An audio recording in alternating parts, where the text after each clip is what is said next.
What's up guys, welcome back to another video. Hope you're all doing well today. Welcome back to another 50 laps max Erode in MX Bikes, and today we are going just old school, I guess. We're going full Piboso mode. We've got Piboso everything except for tyres. I forgot to remove the tyre mod just there.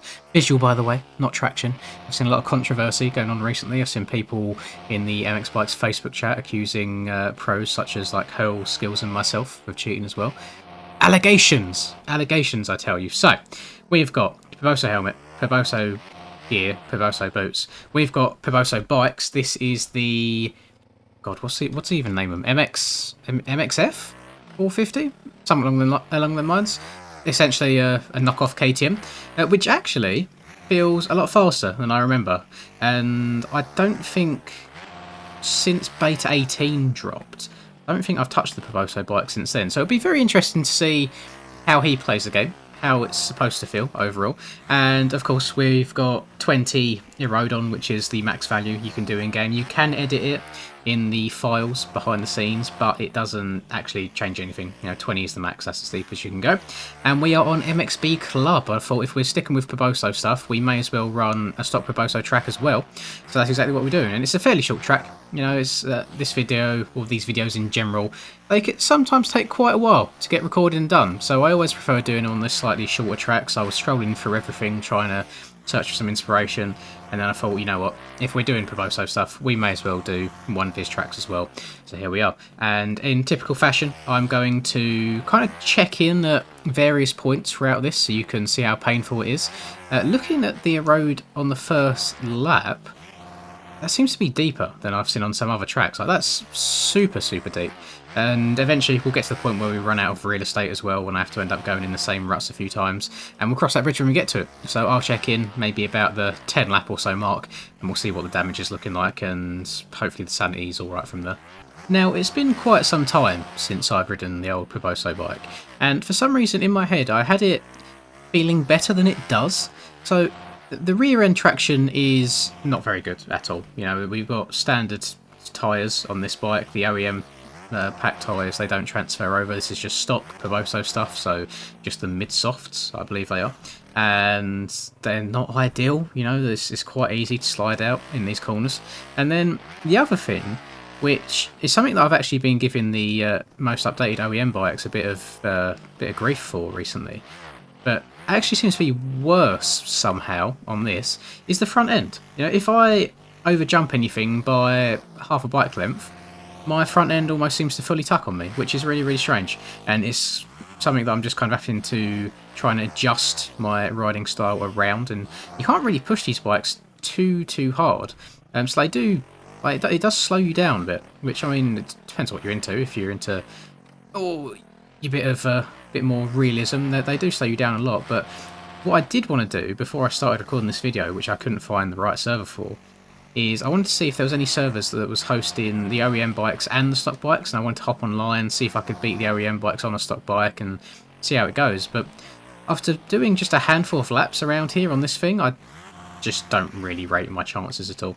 Did also want to address, you'll see on the left hand side that my, oh god, hang on, my number is 53, and it's just got a Y on the leaderboards. If you have been around in any of the PT servers the last like day or so, I've gone undercover in there as your boy DeMarcus. That is my alias currently, and it'll be completely switched again for now after I've just released that information. I like running aliases nowadays online just to avoid being a target. I always seem to get targeted and try to get yeeted across the track. People have even started doing it to Charlie as well a little bit now, where people know who he is.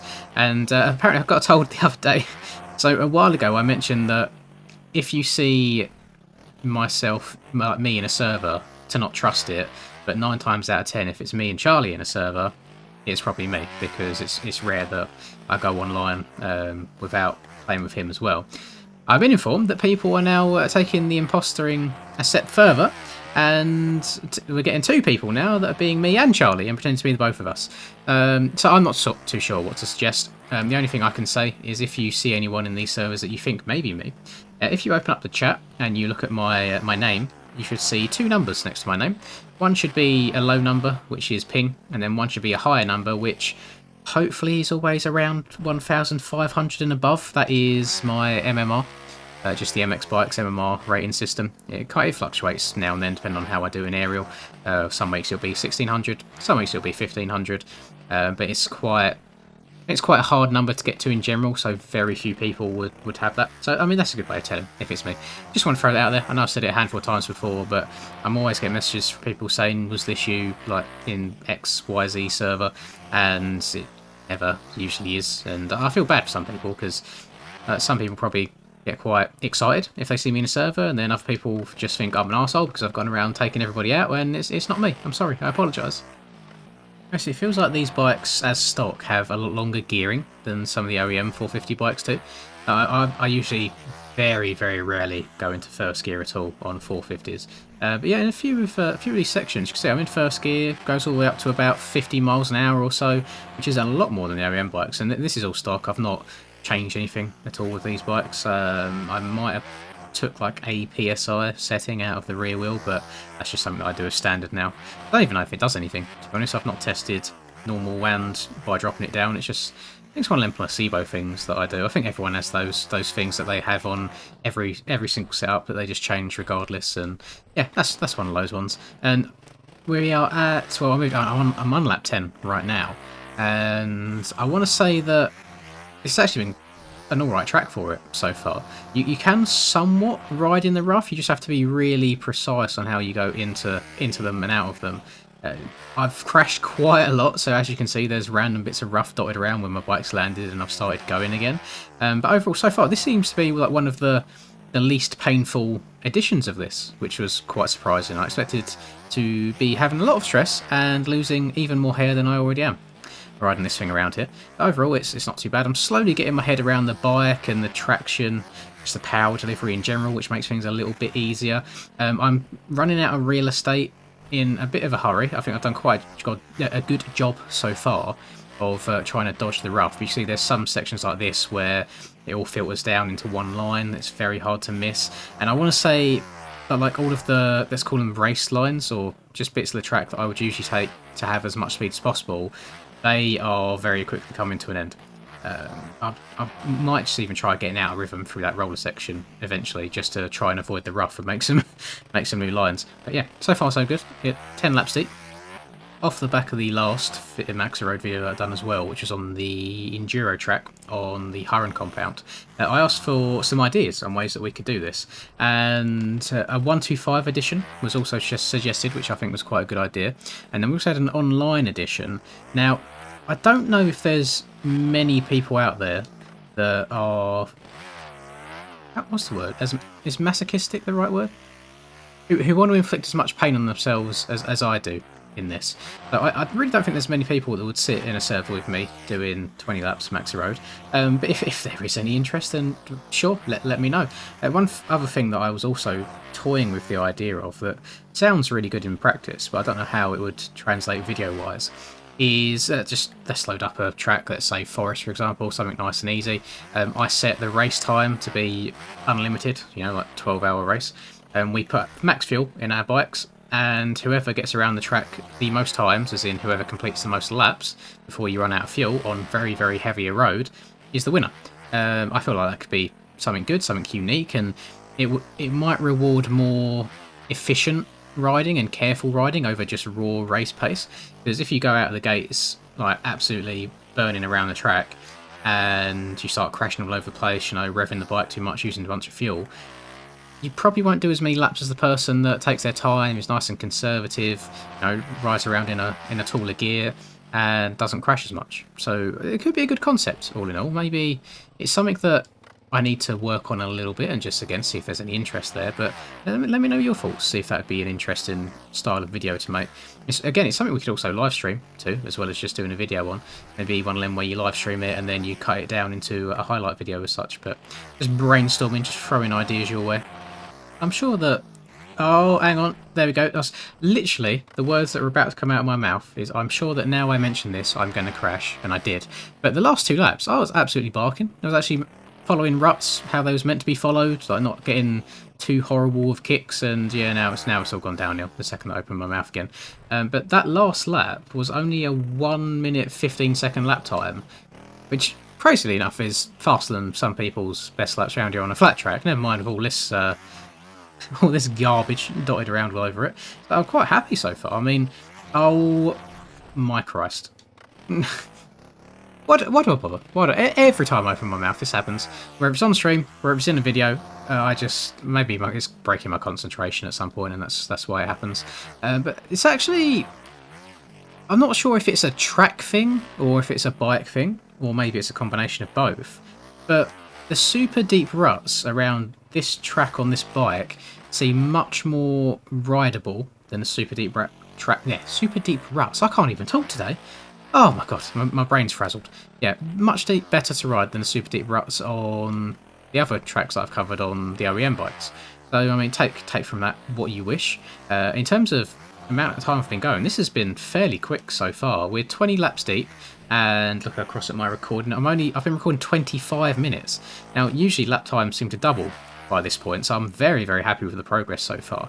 And I think this could be one of them first ones that I actually don't want to hate. Well, I don't hate myself for completing.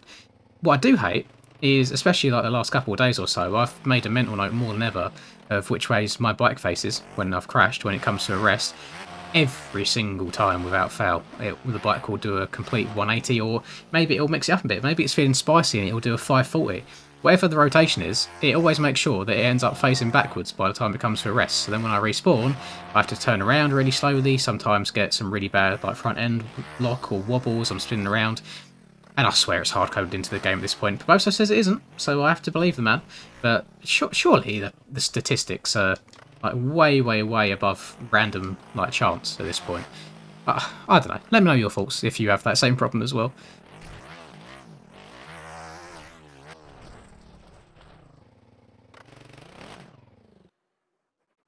Oh, God.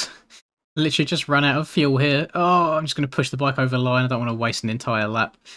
I think I started this on 7.2 litres, or 7.5, whatever the default is on these bikes.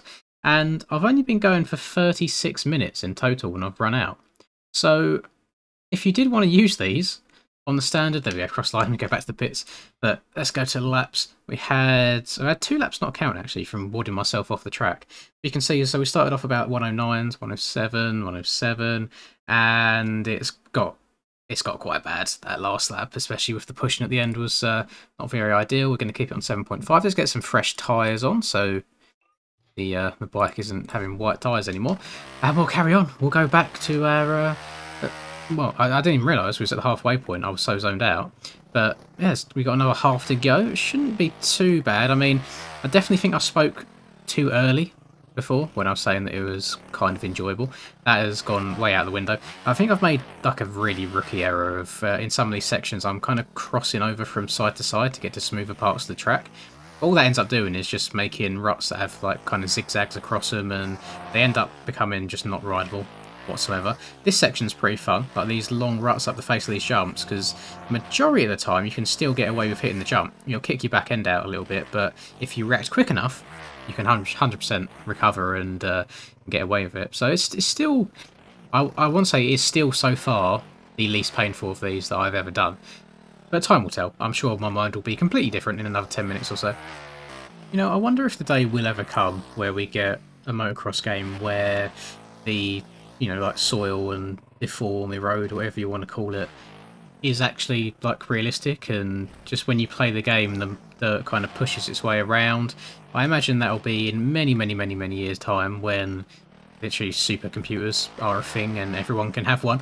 I can't imagine how intensive that would be to have like terrain constantly shifting around underneath you and moving and re-sculpting itself. Because whilst I feel like Bikes does a decent job of it, Sims is okay.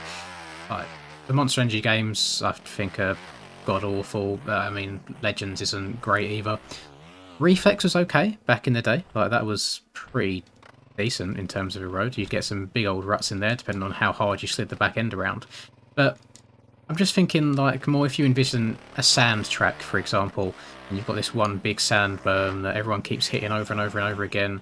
It just keeps pushing out further and further wide, and then one lap maybe someone blows over it and it like kind of goes away and it has to be restarted again. So every single lap is different. I wonder if there will come a day when we get that. I know obviously there's a lot of limitations in place at the moment, both in engines and just how games run and how PCs can handle it. But I'm optimistic. It might be when I'm 60 years old and nearing that retirement age, but maybe one day. Maybe one day. There's a part of me that is very, very excited for if it will ever come. There's also a part of me that is scared that by the time I'm 60, we might have Monster Energy Supercross number... What are we on now? Like number 33, if my math... No, plus 6. Number 39, if my maths is correct. So, we'll see. Throughout all of the pain and suffering here, riding these bikes do give me good memories. Like, way, way, way back in... I guess it was November or December-ish of 2020. Just like getting the game, learning it all for the first time, just absolutely grinding out lap after lap after lap around Maryland, aka Budds Creek, or Washington, Washougal. And it was on these bikes that for my first probably, I don't know, I want to say maybe like 50 or so hours. I didn't even have OEMs. I don't know what beta it had been at the time. It was either 15 or 16. I feel like it might have been 15. Someone can correct me on that. The old timers, the more knowledgeable ones than I. So, I mean, suppose in the grand scheme of things, I only joined the game, let's just say beta 15. But I'm still fairly new in this game's lifespan. It's such an older game than people realise, and I think it was out for quite some time before it ever came to Steam as well. And I just remember playing it way back then, getting a few people that I played sim with at the time into it and playing it. And then there was one or two who had already been playing this that kind of gave me their setups, and which is still the base of the majority of what I use today in terms of my steering and my direct lean, things like that. So you have all them to thank. And I remember downloading the OEMs for the first time and being like, oh my god, this is such a different game compared to what I'm used to. And for some reason, I think about backing now, it's such a stupid thing. Maybe it's how I had my controller set up. I don't think I really used lean too much back then, but I could never tell the difference between the static and dynamic first-person cameras. I never knew what they did. So I definitely wasn't leaning about enough if that was the case, because there is a night and day difference when you play in each of those, at least nowadays, and I don't think they've had any changes made to them since I've been playing. But yeah, just good memories when I hop on these bikes every now and then. I think in the first 2 weeks of ever having this game, I must have got to about the 100-hour mark in those first 2 weeks. I was absolutely grinding away at it. But I feel like I'm that way with every game that I play, whether it's an old game playing for the first time or a brand new game that just comes out. If I enjoy it and I want to get good at it, I just don't do anything else other than play that one game. And you can see I'm almost at 2,000 hours now at the point of recording this in over 2 years' time, which I don't think's atrocious.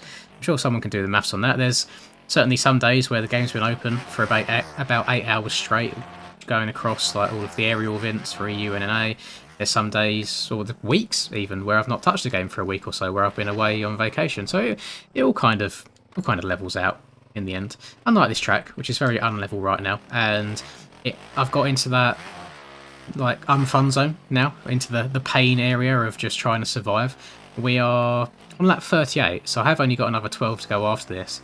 I imagine it will take me probably just under half an hour or so to get those done, and I'm going for 53 minutes now, so the time did scale up ever so slowly once this road started getting worse and worse and worse. But I think whilst it's painful right now, in terms of just overall pain across all of these challenges that I've done, I mean, how many have I even done now? I want to say maybe like 5 or so. Maybe this is the 5th. This is still the easiest so far. So if you are one of them weirdos like me, who really wants to push yourself in these games and just give yourself something stupid to do, give this one a try. I'd say more so the track. Like, Club is a good track. It's probably one of my favourite stock tracks there is. It's got a really nice flow to it overall. One thing that I love about this is it's really easy to see how deep the Erode is when you come up to it. It's not like you get into a rut and then there's a sudden surprise. I think there's just such a massive contrast between the like eroded and non-eroded parts being like a lighter sand and then a super dark sand once you've ridden over it. But it's really good stuff. I've been enjoying it, no matter how many times my bike might face the wrong way after I've crashed. Oh, it's painful. It's so painful. It intrigues me a little bit how the erode forms in different parts of tracks. So banked corners seem to handle it really, really well. Like this corner here is absolutely great. The outside of it is really good as well. I've taken that on a lot of laps. You see it's quite smooth around the outside. But obviously on the straights and then on flat turns, it seems to dig a hell of a lot deeper than it does on the banks, which I suppose in a way makes sense. You know, it digs down on each side the same rather than on one side more than the other.